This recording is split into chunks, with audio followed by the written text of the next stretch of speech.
नमस्कार भाऊ, बहुत बहुत स्वागत है आपका। नमस्कार। नमस्कार। भाऊ, राहुल की कांग्रेस किस दिशा में जाती दिख रही है? जो हरकत एआई समिट में की, उसके बाद तो वो और ज्यादा बेशर्म हो गए। वो खुदा भी उनसे डरता है। हिंदी में कहावत है ना, खुदा किसे डरता है आपको बताने की जरूरत नहीं है। वो उन्होंने करके दिखाया। मोदी क्या है, खुदा भी हमसे डरता है। वो उन्होंने करके दिखाया। तो अगर समझना है तो वो समझना चाहिए कि ये ऐसा क्यों करते हैं। बात साफ है। देखो, कोई इंसान जब बौखला जाता है, उसको समझ में नहीं आता करे तो क्या करे, तो ये हालत हो जाती है। तो हो रही है उनकी, क्योंकि अब आप पॉलिटिक्स में हो, किसी भी चीज में, आप किसी कॉरपोरेट ऑफिस में हो, आप क्रिकेट खेलते हो, आप फुटबॉल खेलते हो, गिल्ली डंडा खेलते हो, उसके कोई रूल्स होते हैं। हर खेल के, हर स्कूल के अपने रूल्स होते हैं। अगर आप उससे बर्ताव नहीं करोगे तो दुनिया आपको पागल मानने लगती है। तो राहुल ने करके दिखाया है। राहुल ने करके दिखाया। उनकी पार्टी जो है, उसको पॉलिटिक्स में कोई स्थान नहीं है, डेमोक्रेसी में कोई स्थान नहीं है, और उतर जाए।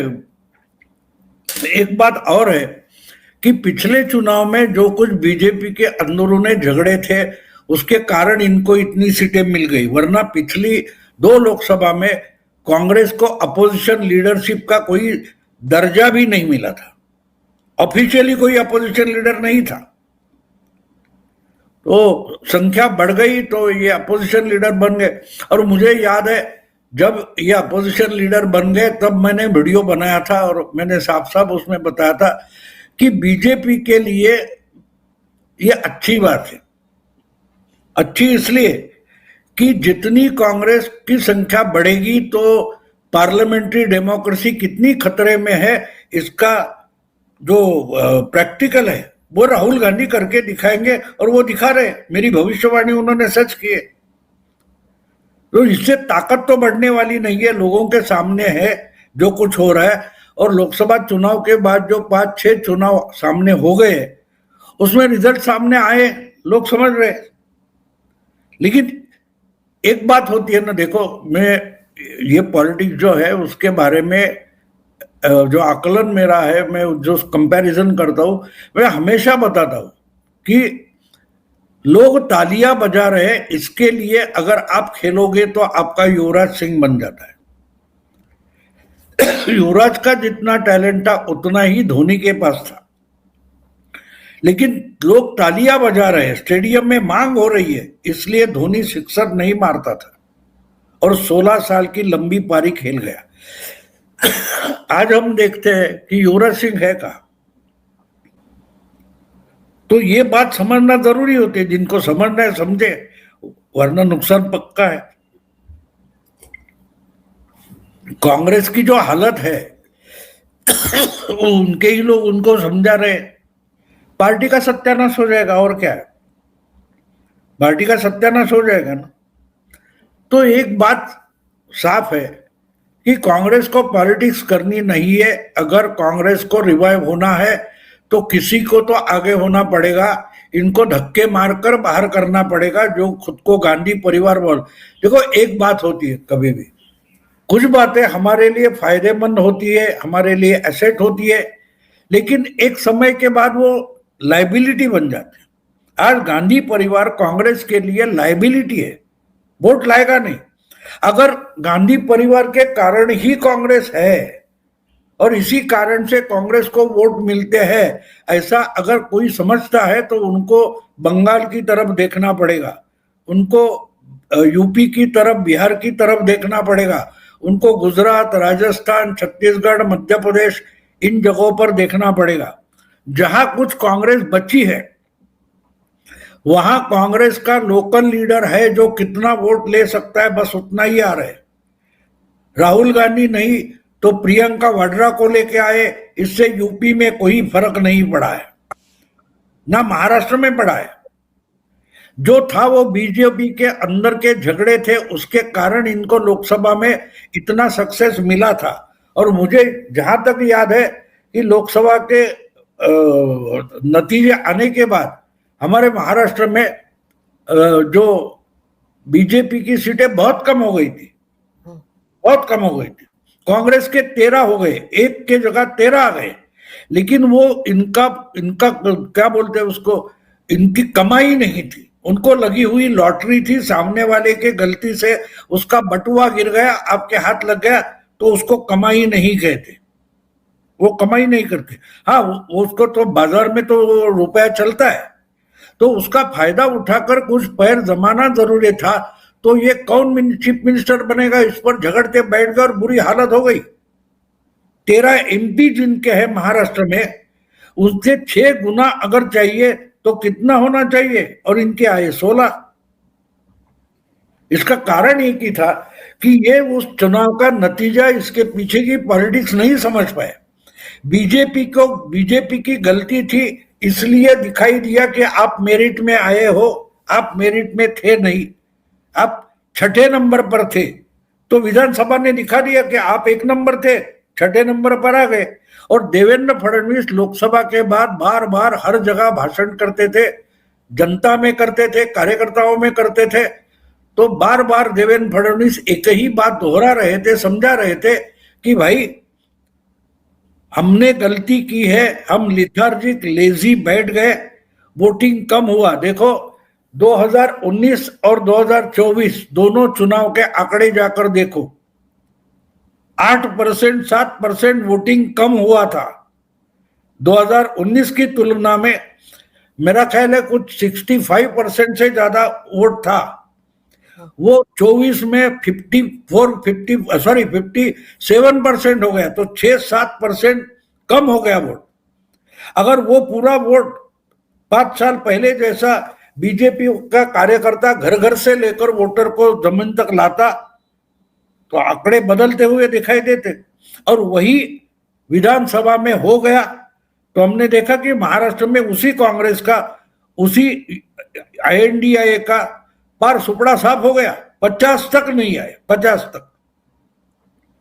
तो ये बात होती है, अगर ये समझना है तो समझो, वरना खत्म हो जाओ। कौन बचाएगा? कोई नहीं बचाएगा, क्योंकि मीडिया में आपको पब्लिसिटी मिलती है, उससे वोट नहीं मिलते, मीडिया के आधार पर वोट नहीं मिलते। मैं नेहरू के जमाने की राजनीति भी देख चुका हूं। हमेशा नेहरू हो, कांग्रेस हो, इंदिरा जी हो, इनके खिलाफ मीडिया बहुत कुछ लिखता था, पढ़ा जाता था, बोला जाता था, फिर भी वो जीतते थे, क्योंकि वो एक पॉलिटिकल पार्टी थी, वो पिकनिक पार्टी नहीं थी।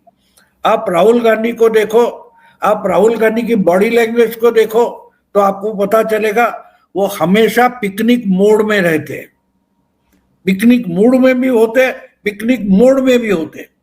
पार्लियामेंट के अंदर हो, पार्लियामेंट के बाहर हो, किसी रास्ते से जाते हो या किसी रैली में जाते हो, राहुल गांधी की बॉडी लैंग्वेज आप देखो, आपको पता चलेगा ये कोई पिकनिक पर आया हुआ टूरिस्ट है, वो एंजॉय करना चाहता है। और पॉलिटिक्स एंजॉय करने का बिजनेस नहीं है। तो देखिए क्या होता है। लेकिन भाव, ये जो कुछ अभी किया है इन्होंने AI समिट में, उससे पहले नरवणे की किताब को लेकर पूरा का पूरा बजट सत्र जो वॉश आउट कर दिया, ये सारे मुद्दे राहुल को भारी पड़ने वाले ना, क्योंकि वो तो सब्सटैंटिव मोशन तक लेकर आ गए इसके खिलाफ। और 9 मार्च से जो सदन का बजट सत्र का सेकंड पार्ट होगा, उसमें तो उस पर चर्चा होगी ना, तो राहुल तो पूरी तरह से एक्सपोज हो जाएंगे। नहीं, राहुल को क्या भारी पड़ने वाले। देखो, ड्राइवर अकेला नहीं मरता, बस में, गाड़ी में जितने पैसेंजर हो गए सब मरेंगे। अभी अभी आपने देखा होगा कि 3 हफ्ते पहले हमारे महाराष्ट्र में बड़ा एक्सीडेंट हो गया, अजीत दादा का प्लेन क्रैश हो गया। क्या अकेला पायलट मरा? उसमें अजीत दादा थे, उनके और 4-5 साथी थे, वो सब मर गए ना। तो बस में या प्लेन में बैठे हुए लोगों को पायलट या ड्राइवर क्या करता है वो देखना जरूरी होता है। तो आप गलत बोल रही हो कि राहुल का नुकसान होगा। राहुल का कुछ नुकसान नहीं होगा। एक बच्चा अगर पटाखे बजा रहा है तो घर के अंदर लगा रहा है, जला रहा है, तो नुकसान बच्चे का नहीं पूरे घर का होता है। तो ये अगर घर वाले नहीं समझेंगे तो नुकसान पूरे घर का होना है। तो घर वालों को यानी कांग्रेस वालों को सोचना पड़ेगा कि भाई संकट से नहीं राहुल से कैसे बचे।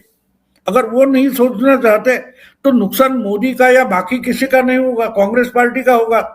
क्योंकि जो भी कुछ हो रहा है लोग देख रहे हैं, वो टीवी पर आ रहा है, घर घर में पहुंच रहा है। और आम जनता जो होती है, मैं आम जनता पर ज्यादा भरोसा करता हूं, ना कि कोई जो एनालिसिस करता है उस पर मेरा ध्यान नहीं है। मेरा ध्यान हमेशा आम जनता किस ढंग से सोचती है।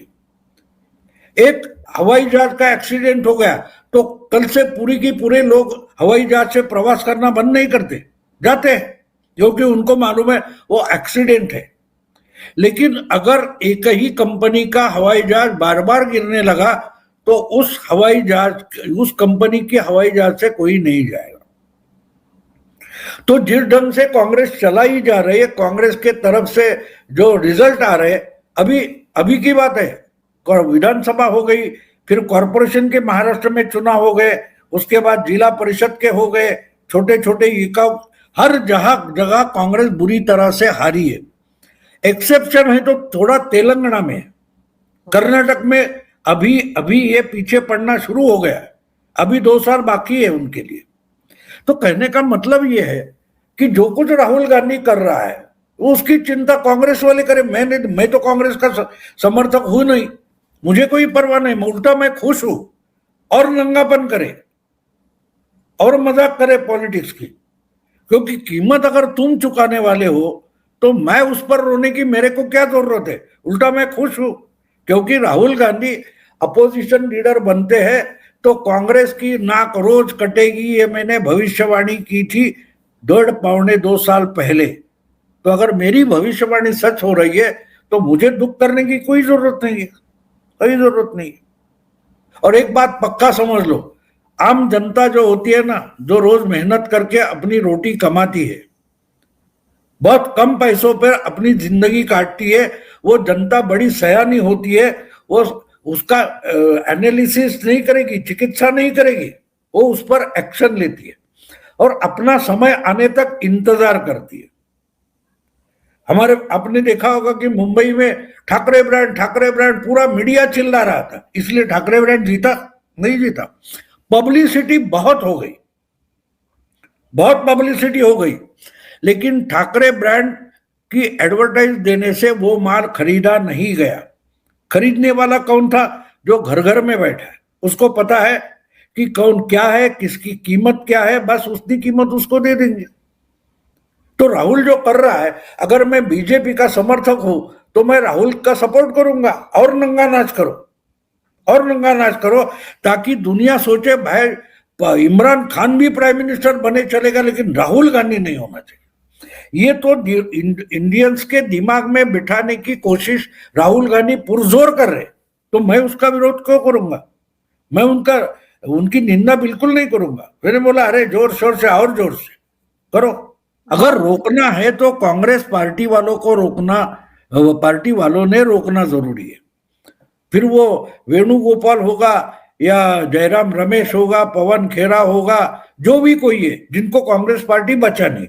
ममता बनर्जी को पार्टी बचानी थी, वो कांग्रेस से अलग हो गई, हाईकमांड को उन्होंने पीठ दिखाई, अपनी पार्टी बनाई, क्षेत्रीय पार्टी बनाई, उन्होंने कन्वर्ट किया। वो क्या है? वो तो कांग्रेस ही है ना, बंगाल की कांग्रेस है। तृणमूल कांग्रेस का मतलब क्या है?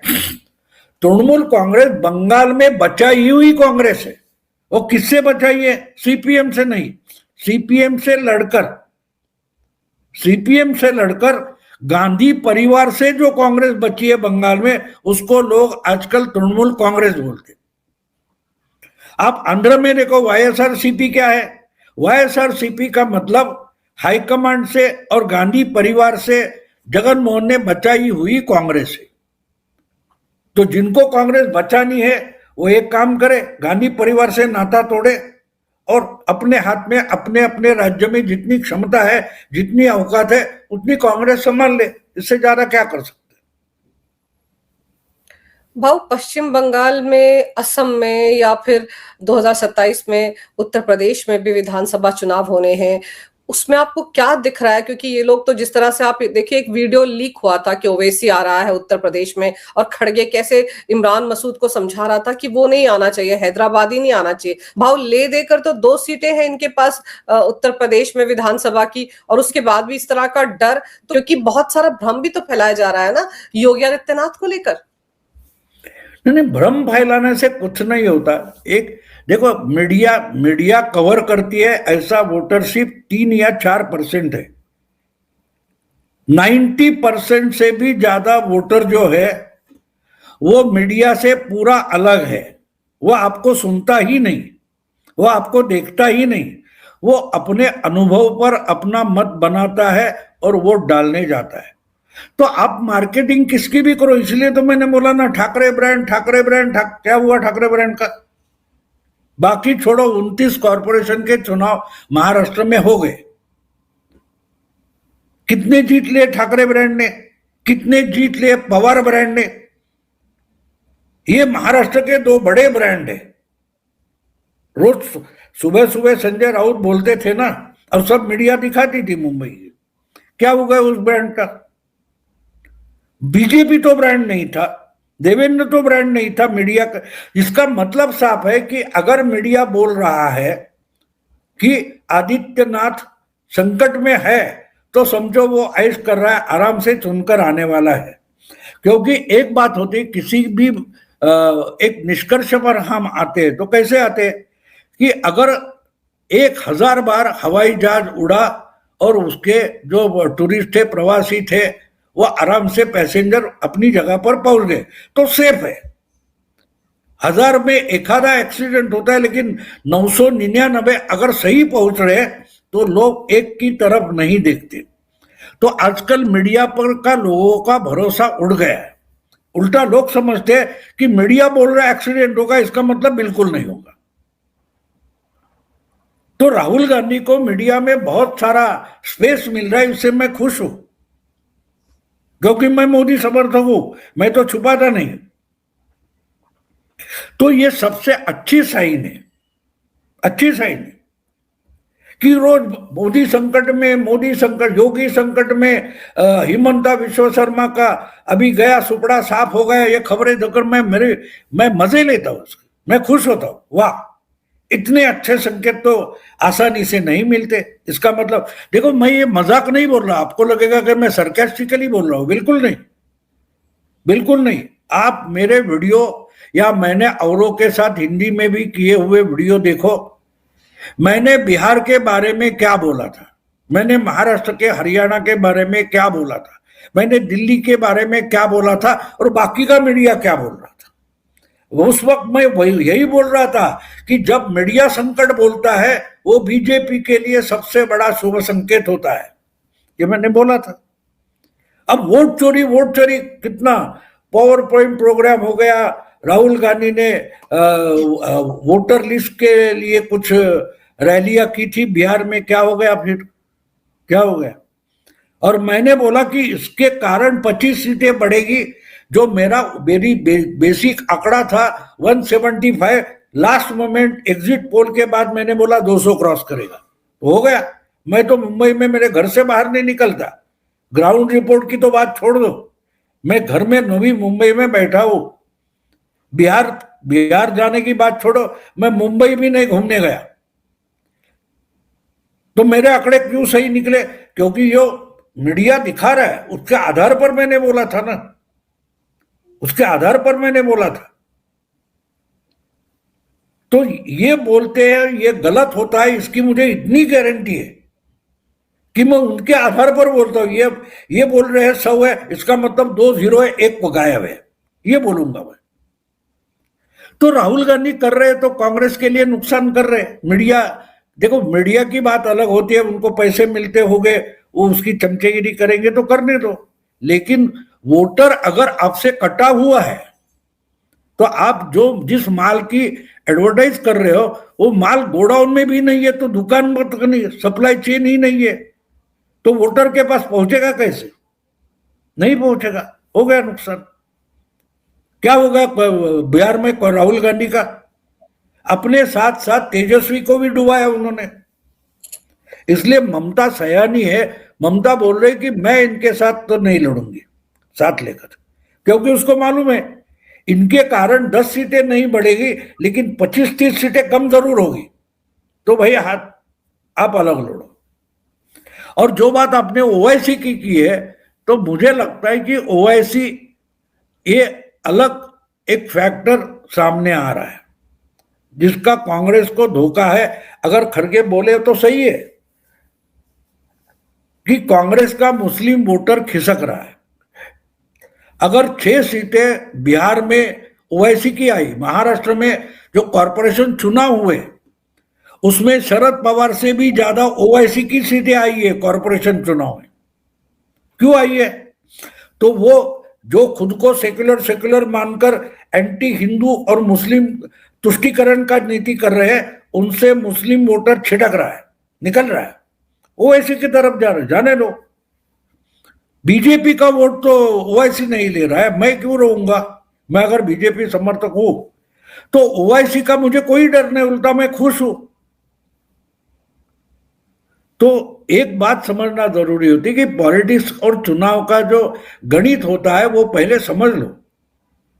तो इसका नुकसान होगा, उसका नुकसान होगा। अरे एक्साइटमेंट पत्रकारों में है, इसका मतलब जनता में नहीं है ना। हम हमारे जगह बैठे और पूरा हिंदुस्तान सुन रहा है। अरे कौन सा हिंदुस्तान सुन रहा है? मैं हिंदुस्तान नहीं हूं, मैं बहुत और से करूं। शायद मेरे फैमिली में बैठे 3-4 लोग और है वो सुन रहे, बाकी का हिंदुस्तान पता तक नहीं है उसको कि बहुत और से कर कौन है। लेकिन मैं बोलूंगा पूरा हिंदुस्तान सुन रहा है, पूरा हिंदुस्तान पूछ रहा है कौन सा हिंदुस्तान भाई। तो अगर ऐसे भूल भुलैया से कांग्रेस और विपक्ष उसमें फंस रहा है तो बीजेपी उसके लिए क्यों रोएगी? मुझे क्यों मालूम है कि घर घर जाकर हम जब कार्यकर्ता वोटर को बाहर निकालेंगे तब ही जीत पाएंगे। इसलिए लोकसभा के बाद विधानसभा में वोटिंग परसेंटेज देवेंद्र फडणवीस बोल रहे थे कि हम अगर 3-4% वोटिंग बढ़ाते हैं तो यही नतीजे उल्टे हो जाएंगे। उल्टे हो गए। ये मीडिया ने बताया था, किसी ने नहीं बताया था। महाराष्ट्र में जो हुआ वो किसी भी मीडिया ने, हिंदी हो, इंग्लिश हो, मराठी हो, दिल्ली का हो, मुंबई का हो, किसी ने नहीं बताया था। बता कौन रहा था? देवेंद्र फडणवीस। वो समझकर मैंने वीडियो बनाए और मैं सही हुआ, देवेंद्र सही हुआ। तो मैं सही नहीं हुआ, देवेंद्र सही बोल रहा था। मीडिया वो सही है करके दिखा नहीं रहा था। इसके कारण परिणाम बदलते नहीं। आयन रैंड नाम की जो बड़ी एक नामचीन अंग्रेजी लेखिका है, उसका एक कोट है बहुत बढ़िया। आप सच्चाई ठुकरा सकते हो, नकार सकते हो, लेकिन उसके दुष्परिणामों से छुटकारा नहीं है। तो ये कांग्रेस की तरफ आ रहा है, देखे ना देखे उनकी बात है, मैं क्या करूं उसमें। भाव एसआईआर का मुद्दा जिसको लेकर अखिलेश बहुत कूद रहे हैं कि किसी के कहने पर नाम हटा दिए, हमारे वोटरों के नाम हटाए गए, ये मुद्दा क्या सच में मुद्दा है या ये भी हवाबाजी है सिर्फ और सिर्फ? संस्थाएं जो है, चाहे वो चुनाव आयोग की हो, इनको बदनाम करने की एक साजिश है या डर है इनको कि चुनाव इनके हाथ से निकल गया है 2027 का समाजवादी पार्टी के? नहीं देखो, आजकल एक बात हो गई है मीडिया में, ये जो बात आप बोल रही है आपने जाकर सुनी है? नहीं, मीडिया ने आपको बताई है, मीडिया में आई है, कैमरा में कैच हो गई, आपको दिखाई, आप वो सच्चाई है ही नहीं। वो सच्चाई है ही नहीं ना। मन में आए कोई भी, देखो पृथ्वीराज चौहान जैसा हमारा चीफ मिनिस्टर था, बहुत होशियार है, पढ़ा लिखा हुआ है, लेकिन आजकल वो भी पब्लिसिटी चाहिए इसलिए पागलों जैसी बात करता है। एफस्टीन फाइल आएगी, उसका ये होगा, फिर मराठी प्राइम मिनिस्टर होगा, यहां तक। अरे कहां से लाएगा भाई? मराठी प्राइम मिनिस्टर कैसे? एफस्टीन फाइल और मराठी प्राइम मिनिस्टर क्या आपसी रिश्ता है? पागल जैसी बात है। लेकिन एक बुद्धिमान भी ऐसी बात कर रहा है, इसका मतलब साफ है कि उसको पब्लिसिटी चाहिए। अगर मैं ढंग की बात, दिमाग की बात करूंगा तो मुझे पब्लिसिटी नहीं मिलेगी। तो बेचारा अखिलेश भी पागल जैसी बात करेगा बचकाने, क्योंकि वरना मीडिया उसको दिखाएगा नहीं, क्या करेगा बेचारा? आपको अगर पब्लिसिटी चाहिए तो आज के मीडिया में आपको पागल जैसी बात करनी पड़ती है। तो ये सारे पॉलिटिकल पार्टी के लीडर है, मैं मानता हूं कि मीडिया के शिकार बन गए। उनको लगता है कि मीडिया में आ गया, दुनिया भर पहुंच गया, लोगों को पता तक नहीं है। और ये नई बात नहीं है। मुझे याद आता है जब 96-97 की बात है, अन्ना हजारे अनशन पर बैठे थे और मेरा एक एक यंग साथी है, वो नया नया पत्रकार बना था, वो मैंने एडिटोरियल लिखकर अन्ना हजारे की पर हजामत की थी, तो वो विचलित हो गया। मुझे बोला आप अन्ना हजारे, मैंने बोला कौन अन्ना हजारे, कौन जानता है इसको? बोला अरे इतना उस पर पब्लिश हो रहा है, मतलब पेपर पढ़ने वाले कितने, पढ़ने वाले कितने? अभी इतनी भी।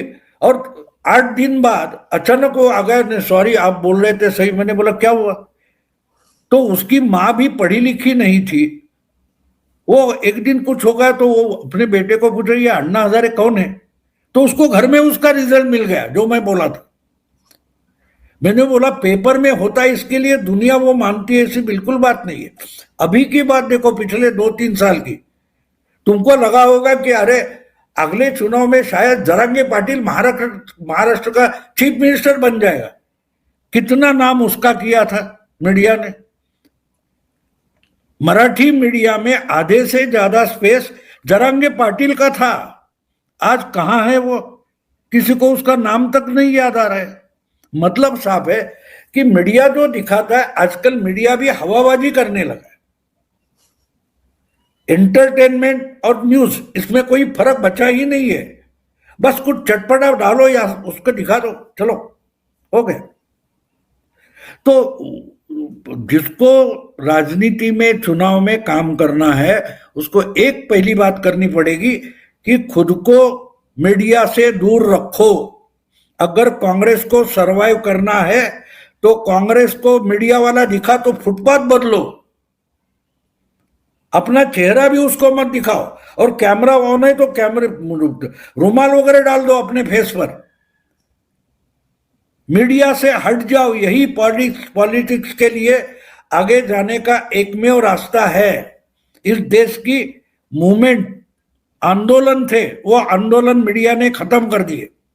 अब बचा कुचा जो अपोजिशन है वो भी मीडिया खत्म कर रहा है, क्योंकि कैमरा चालू हो गया, घोषणा ये वो, मीडिया कैमरा बंद, आंदोलन खत्म।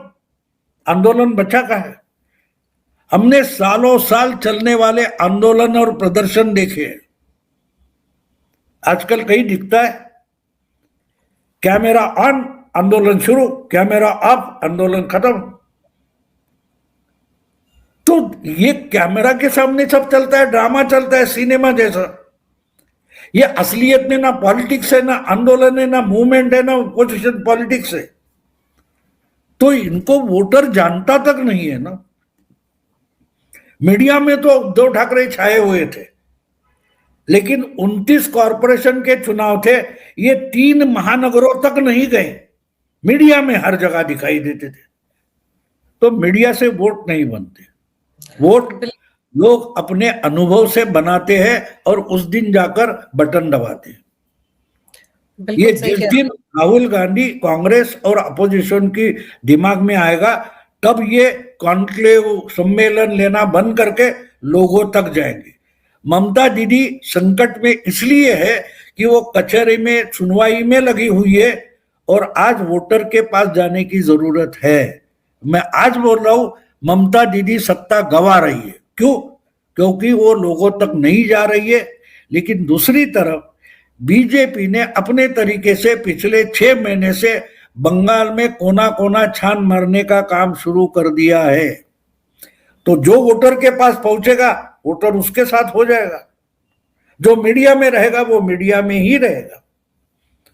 हमारे अभी के चुनाव के नतीजे के बाद देवेंद्र फडणवीस ने साफ साफ प्रेस वालों को बता दिया, आप मीडिया चलाओ, उसमें अपोजिशन को छाए रहने दो, जमीन पर हम काम करेंगे, अब जीतेंगे। इससे और सीधा साधा जवाब क्या हो सकता है? अगर ये अखिलेश राहुल समझना चाहे तो समझे, ना समझे वो अनाड़ी है। बिल्कुल सही कह रहे हैं आप भाऊ, क्योंकि जब ये एआई वाला समिट में जो कांड किया था कांग्रेसियों ने, उसके बाद आप देखिए पवन खेड़ा का बयान क्या आया था कि वो धरना वहीं तो देंगे जहां पर मीडिया है, जहां मीडिया के कैमरे हैं, वहीं जाकर तो उनको प्रदर्शन करना था। इसीलिए तो वो समिट के भारत मंडपम में गए थे। इस तरह की बयानबाजी हो रही थी। लेकिन आप बिल्कुल सही कह रहे हैं सर, जनता के साथ इनका जुड़ाव है नहीं। ये सिर्फ ऊपर हवा हवाई बातें करते हैं, मीडिया में छाए रहते हैं। नहीं, इसीलिए एक बात और सोचो कि वो भारत मंडपम में जो लोग थे वो वोटर नहीं है, वो टूरिस्ट आए हुए हैं। तो वहां करने से आप वोटर के पास नहीं पहुंचोगे, लेकिन वो उधर कर रहे, करो भाई। और वहां कर रहे थे भाव, और वहां पिट भी तो गए ना। फिर राहुल गांधी ने एक बार स्टेटमेंट दिया था ना, पीएम मोदी को डंडे मारेंगे लोग, तो राहुल गांधी को ही डंडे पड़े जिस तरह से वो 10 उसकी पार्टी के यूथ कांग्रेस के पिटे हैं। जनता नहीं पीटा है ना उनको, वहां पर कैसे लात घुसे चल रहे थे। तो राहुल को समझ में आ रहा होगा कि उसकी जेंजी जो है उसको भारत की जेंजी ने कूट दिया है। भाव, आपने समय निकाला, बहुत ही विस्तार से इस विषय पर बड़ी अहम जानकारी दी। आपका बहुत बहुत धन्यवाद। नमस्कार। नमस्कार।